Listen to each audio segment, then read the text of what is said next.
Hi, this is Lisa from Lisa Yang Jewelry. Today I'm going to be talking to you about a stop bead. A stop bead is a bead that's placed on your thread to keep your beads in place until they're woven into place and secure. This bead is temporary and it's not part of your finished project.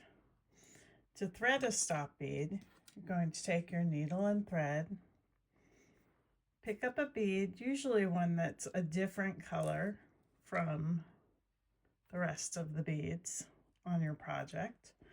Thread it through to the place you want it to be, and then just go through the bead one more time, and then slide it into place. Now, it might seem logical that your stop bead will always be at the end of your beadwork, but sometimes when you're working with an extra long piece of thread, you might want it to be in the center, and that way you can work from one end out, take off your stop bead and work from the other end. To remove a stop bead, all you need to do is loosen the thread a little from the tail, push on it. That'll loosen the loop,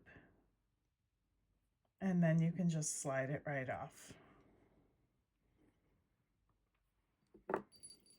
Other alternatives to using a stop bead is sometimes to use a piece of tape or to knot it. But of course, tape can leave some sticky residue at the end, and the knot will mean that you'll have to cut your thread right there. So stop beads are a great alternative. Thanks for listening. Look for my other videos, Lisa Yang Jewelry on YouTube and lisayangjewelry.com.